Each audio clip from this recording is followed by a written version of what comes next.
Hey, it's Kathy with Rock Your Retirement. And as promised, today's Friday, and so you'll be getting to listen to Henry Shapiro's Retired Excited. I know you're just going to love this as much as I do. And don't forget, you can still listen to Rock Your Retirement, where I'm the host, and those shows are released on Mondays.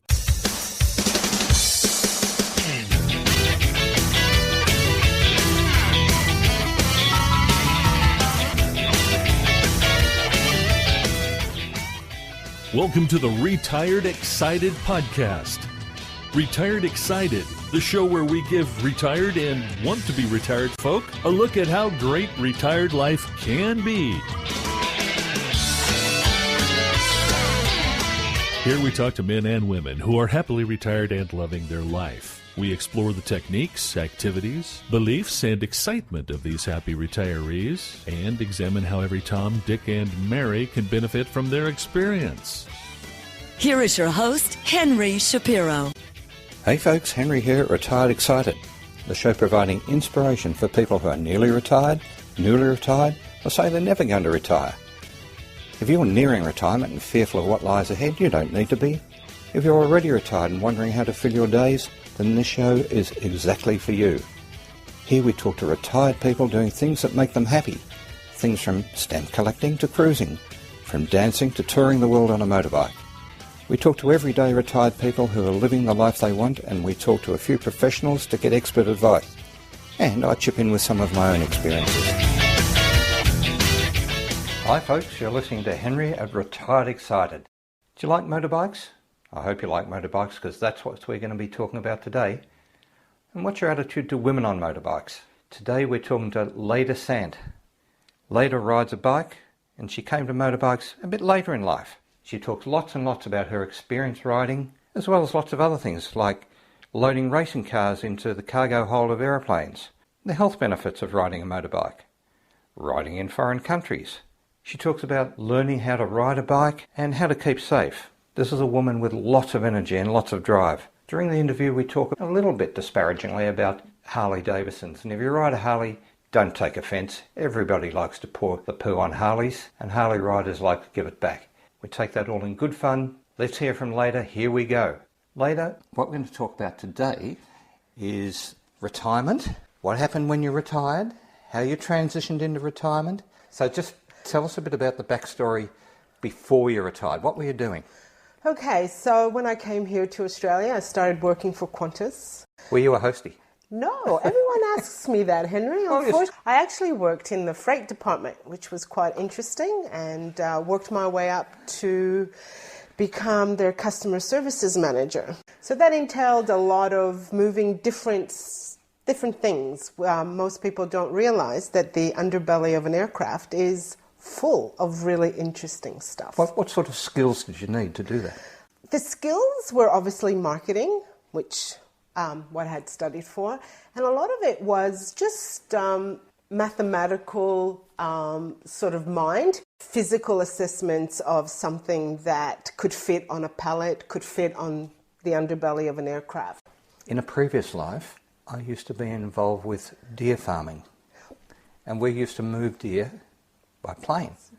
So shifting animals is quite an exercise. It was a very sad story I have. No. Because yes, we did move quite a lot of livestock, horses to Japan, deer from New Zealand. So yes, so there's a lot of, like every day was quite interesting in the fact that you really didn't know what that phone call, what it would entitle. I actually moved a small aircraft inside of an aircraft. Racing cars, Monet paintings, lots of different things. So it was quite an interesting career. And after that? So after that, I got married and decided to be a Susie homemaker. Yes, I know. And so I then became involved in the family business that we have, which is a manufacturing business. And then I retired. I've retired twice. I retired the first time and then got bored. And I think we all sit there and we think it would be so great when we retire. But sometimes we retire and we get a little bored. Tell us about the second retirement Did you see it coming or did you plan for it? How did it happen? Well, the second retirement, I'm trying to get my husband to retire. So I thought that if I would retire, he would retire. And Right. he's still working 5 days a week and absolutely loving it. And there is no word, the word retirement is not used in this house because he doesn't want to retire. I guess we're fortunate because we have a business, so no one's actually helping you to retire in a sense. So it's quite good that way. So, See, this podcast is for the nearly retired, the newly retired, and them that says they're never going to retire. And that sounds like George. yes, so you have those three categories. The only thing I consider, look, the thing is, you will enjoy the first few months of retirement, not getting up and, all the pressures of working. Then you get a little bit bored, and that's when you really have to start thinking about activities to keep your mind alert, to keep physical. So when I did retire, I did do a lot of training in boot camping to do a Tough Mother. And then you start ticking off things out of your bucket list. And that's what I think retirement is all about. Because by the time you retire, you hopefully have enough money to be able to tick so many things off your bucket list and enjoy it. Yeah. So if we come to motorbikes, were you riding prior to retirement? Okay, motorbikes started when I was 45, and I'm going to use the word that a lot of men don't like to use, but the word menopause. I decided, hey, I'm going to try to ride a bike. At 45, maybe a little too old, but it is the best thing that I ever did. So I've been now riding for about 13, 14 years, and it has been a fantastic challenge. It keeps you alert, keeps you alive. I've been able to join a club, which is the Ulysses Club, which... And that's where I first met you. That's right, Henry. That's yes. right. See, the people you meet. That's right. I am slightly in the same position. I was riding a bike when I was young. Yep. I was 18. And I rode till I was 22, and then I got married. And then I didn't ride for 40 years. That's right. And came back to it Yeah. when I first met you when I was 62. Yeah. And love it again. And how much fun have we had? We've had great fun. We've had a lot of really great trips, and it's been really great. And it's been fantastic because we've met people from all walks of life, and it's been with one theme in common, which is riding a motorbike. And it's been fantastic. So what sort of bike are you riding? I now ride a BMW F 800. 800. I don't even know the bike I'm riding. I've only had it for a few months. Did most of my riding on a BMW 1200. I did 100,000 kilometres and went around Australia twice. Now, no one's listening to this. What bike did you have before the GS? Okay. And I then went to the dark side. As I was saying before, the bucket list. George decided to surprise me with a Harley. It was a red Harley that matched my nail polish. So I had He's that. my kind of guy. That's impressive. Yep, he scored a few points. So anyway, we had the Harley, and it's been really great riding the Harley, but it really it's not suited to the style of riding that we do. We do a lot of long distances, very tight sort of twisty roads, where the Harley is more for just your 100 kilometres going to some nice coffee shop. Yeah, park the bike outside. You've got a bit of a reputation in the club for being a bit of a quick rider. Yeah, that slowed me down with the Harley. And that was one of the reasons George bought me the Harley. Because with the RT, with the BMW, such a beautiful bike, such a nimble, easy to ride bike, that the speed did get a little bit away. You didn't realise you were going as fast as you were going. And George was getting a little bit concerned with the nickname of Leadfoot. What is it about riding that's important to you? I think what I love most about riding is the sense of freedom, but I also find that when you're on a bike, if the pressures of life get you down, I think, as we get older, sometimes we tend to have bouts of what we sometimes call depression or dark clouds, and I find that with riding it actually clears your brain, and it allows you to go out there and think of absolutely nothing, which is quite difficult for us to think of absolutely.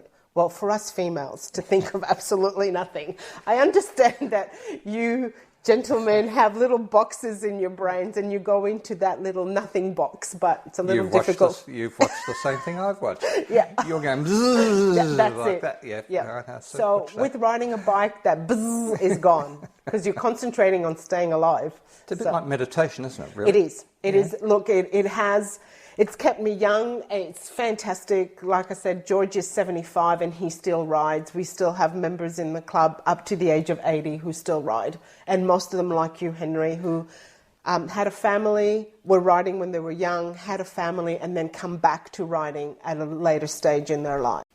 Are there any negatives to riding? Yeah. Falling and getting hurt. That's a really big negative. That'd do it, wouldn't it? Riding in the rain or when it's quite cold, or as I was saying to you, I just came back from doing 15 days in Thailand. Mm-hmm. We did 2,500 kilometers and fell and unexpected. I'm going to come back to that in a second, but so you've come off. Is that the first time you've come off?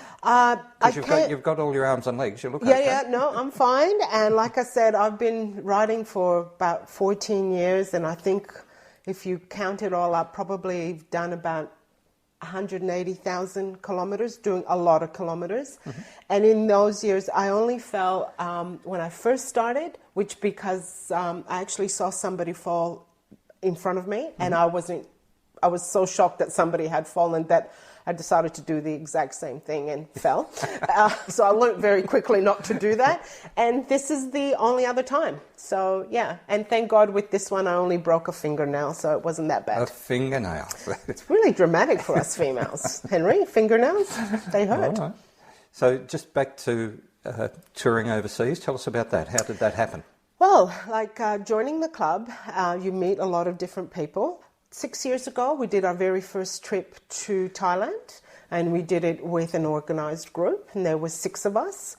And then we went back a few years later, and we brought 8, and we decided to do the actual organisation, myself and Dean, which, you know, Dean. Mm-hmm. And so that went really well. We then decided to do Vietnam, and there was 9 of us in Vietnam. And this last trip, there was 10 of us. There was 9 guys. And myself. And you. Yes. Mother hen, looking after them all. That's it. That's me. Yep.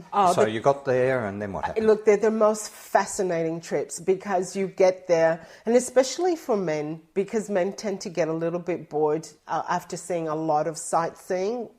You can see a few too many temples or a few too many churches and old buildings. So we try to do a really good mix where there's a little bit of sightseeing, but primarily it is just riding. So we ride, we start our mornings at 8:30 and we're usually back in the hotel by 4. Obviously you've been to those Asian countries. Why did you do that? What's the reason we go to the Asian countries, it's because it's a little bit cheaper for us here in Australia. Mm-hmm. And like I said, having worked with Qantas, I have travelled quite a lot. So travelling is a passion. Mm-hmm. So combining motorcycling with travel is...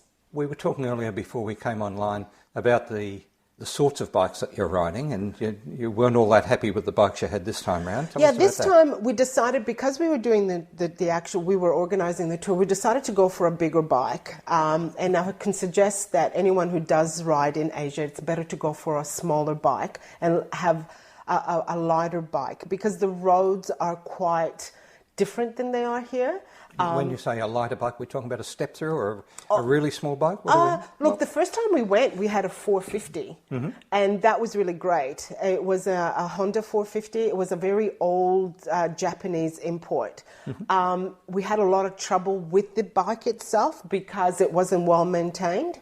So then we decided to go the second time for a better company with, newer bikes. And this last time we decided to even go better. So I actually had a Triumph Bonneville at 800, which was brand new. They only bought it about 4 months before, but it was just not the right bike for the conditions. It was a beautiful bike to ride, But if any of you have seen, if you haven't had the opportunity of going to Asia, but you have seen YouTube clips, you're talking about hundreds and hundreds of scooters around you, and trying to maneuver your way through the sea of scooters can be quite daunting.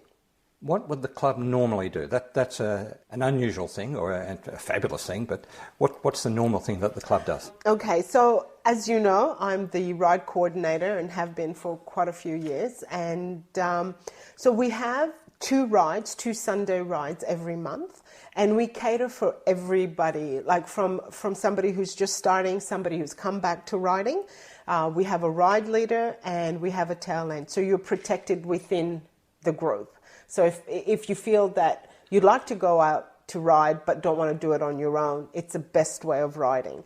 I can attest to that. After coming back to riding from 40 years, I was really nervous about it. Yeah, most people are. And you looked after me, and the tail ender looked after me. And I got some really good advice from the members who are on the ride.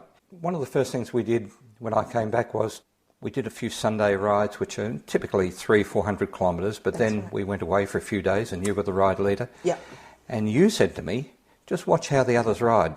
And I did, and a couple of people, and George is one of the ones who helped me. He said, just do this and just do that. And within 2 or 3 months, I was back into it. I was back riding as though I'd never been off it again.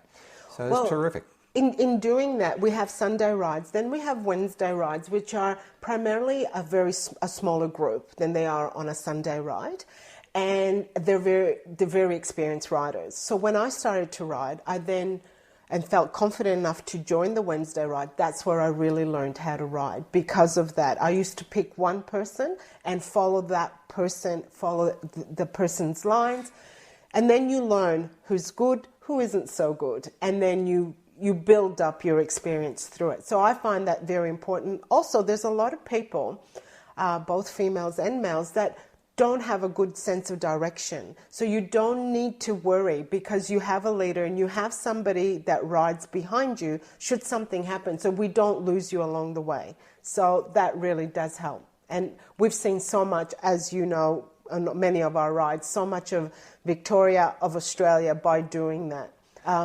Just to explain to folks, we're not riding in a formation like perhaps you see the Hells Angels on television riding 2x2 down the freeway. That's not what we do. No. We can be strung out over a kilometre or a number of kilometres. Yeah.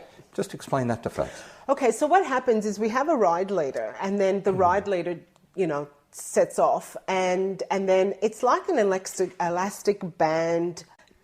As you stretch, it takes longer and longer by the time tail end comes along. So you ride at your own pace. So if you want to go slower, somebody will overtake you. You obviously cannot overtake the ride leader. But in doing that, then what happens is the ride leader will drop what we say drop is a corner marker to give the direction of where we're turning left, right, or whatever.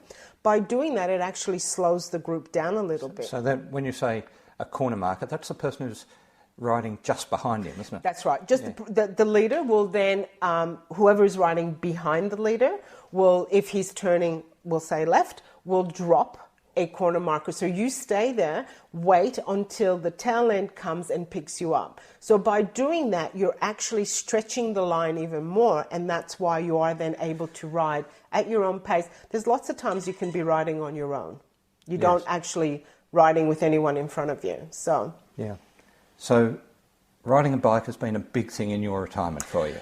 It's been fantastic. It has saved me from just getting bored, feeling sorry for myself. It's given me a purpose. It's you have to be healthy to ride a bike. So it's helped me in that aspect. It's helped my mind, and it's kept me busy being involved in a club, meeting people, and it's a win-win situation for everyone. Win-win. Now, you were telling me when we first spoke about this that you're actually thinking about doing something else, or you are doing something else. So this is a double head of this. There's a double head of this discussion. It's actually quite funny. Like I'm semi-retired and decided... Oh, no, you're not. And I'm now probably a bit busier than I was before. So I've been looking around and talking to people and realised that now people are time poor, even in retirement. They're getting busy in doing different activities, as you're doing now. It's just getting involved in doing different things.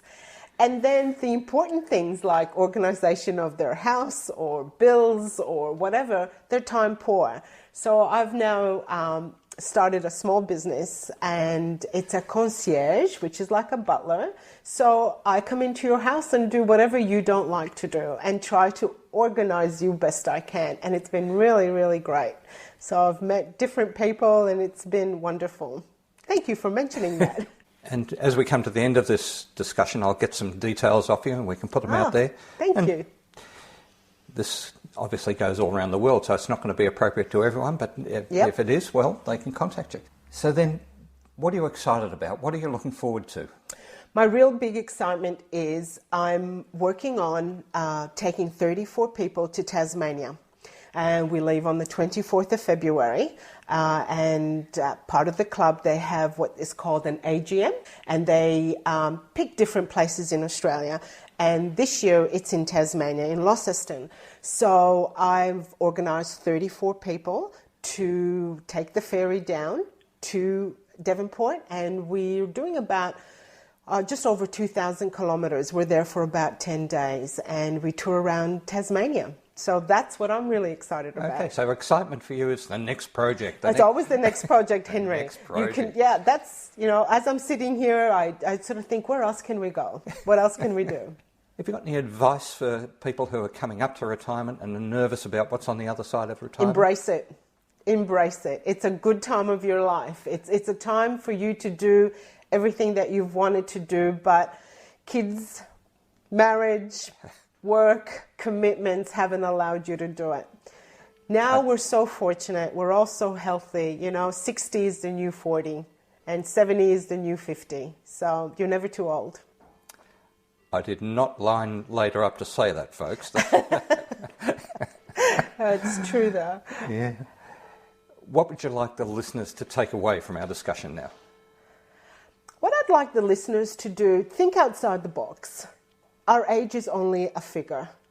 Sometimes society puts us that, you're 60, you're old. You're really not. Like I said, George is 75, still working, and is absolutely loving it. So just embrace it and just try to do things that you never had the opportunity of doing it before. And you never know where it will lead you. I never knew that riding a bike one day I'd be sitting here being interviewed by you. So look at that.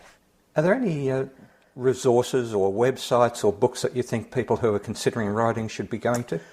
If you're considering to ride, what I really suggest you do is join a club, because then you're tapping in on other people's experiences.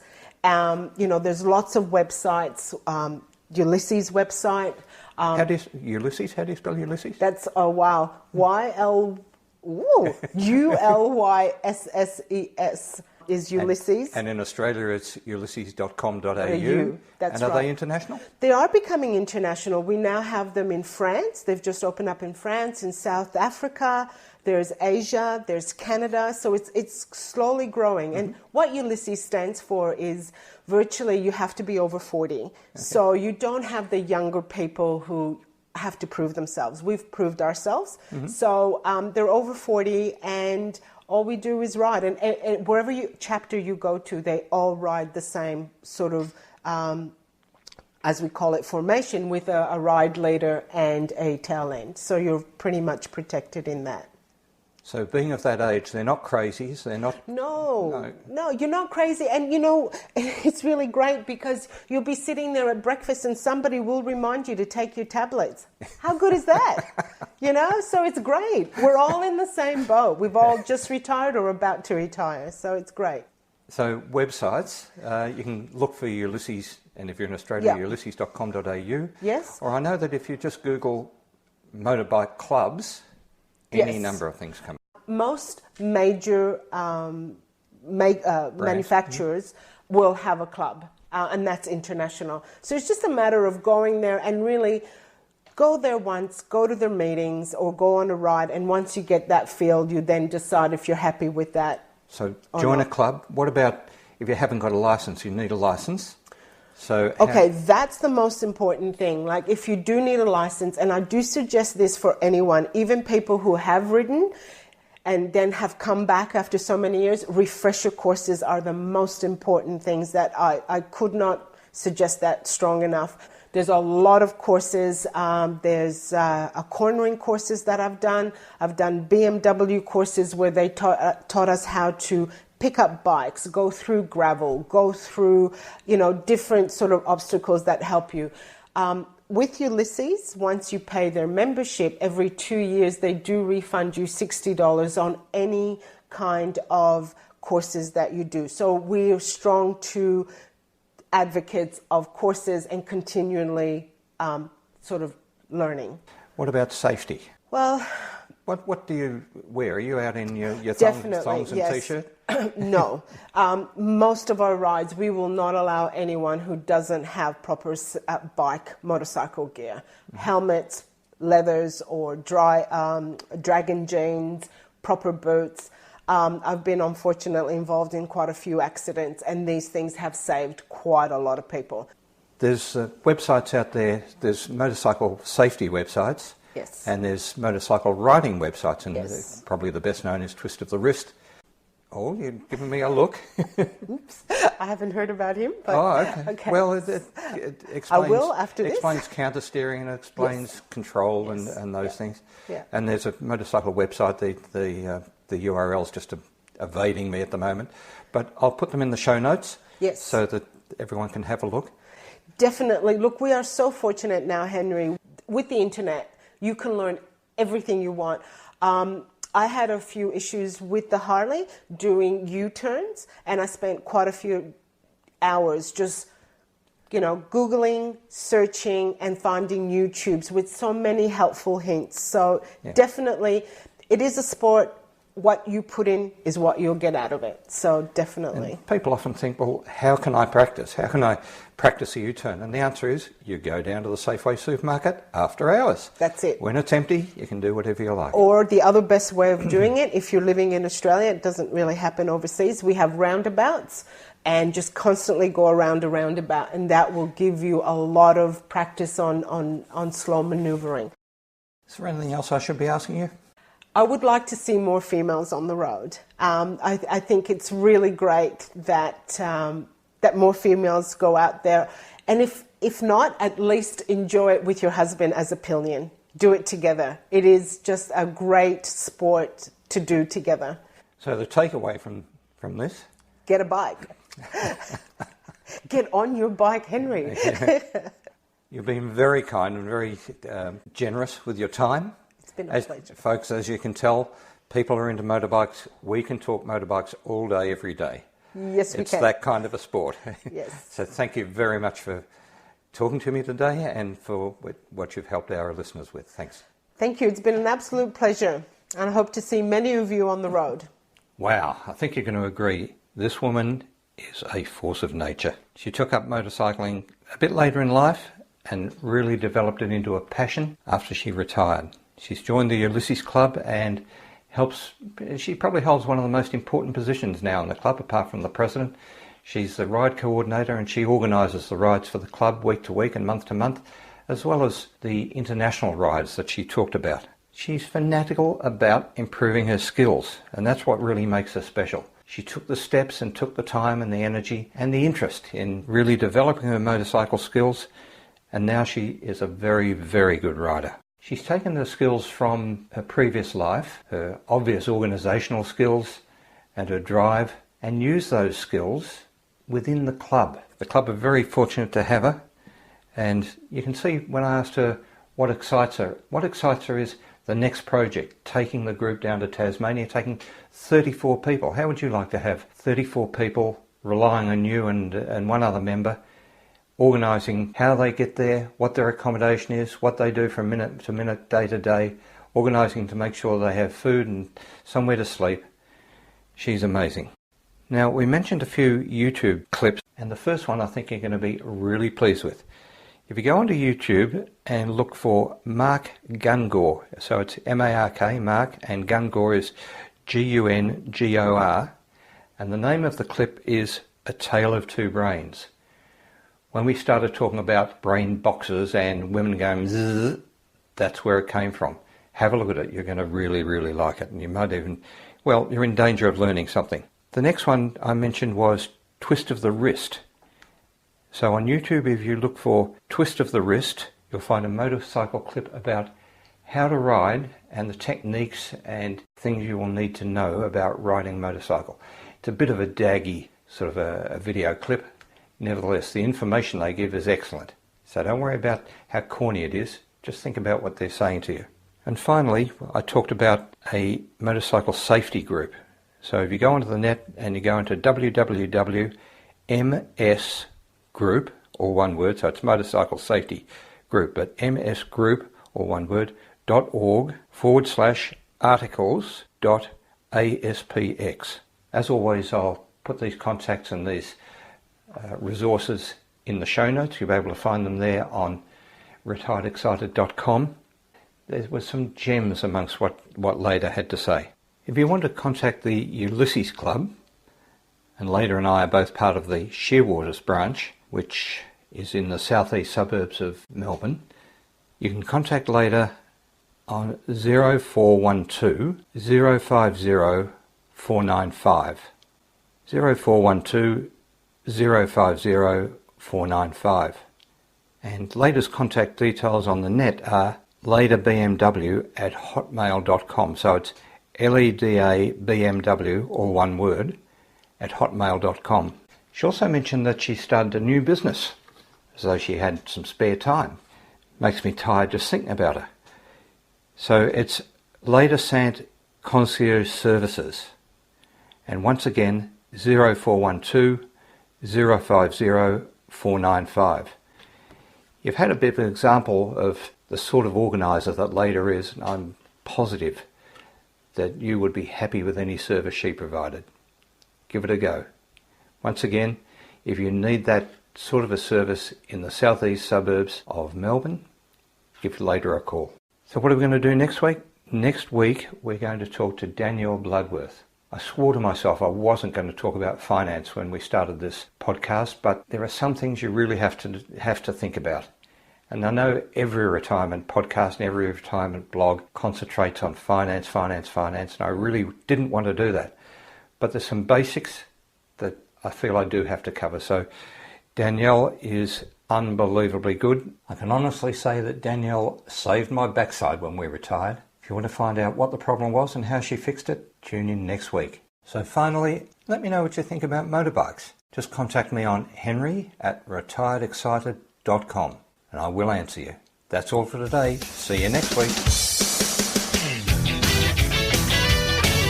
I like that. I'm going to give that a go for sure. Ian, that was terrific. That was interesting. What a good idea.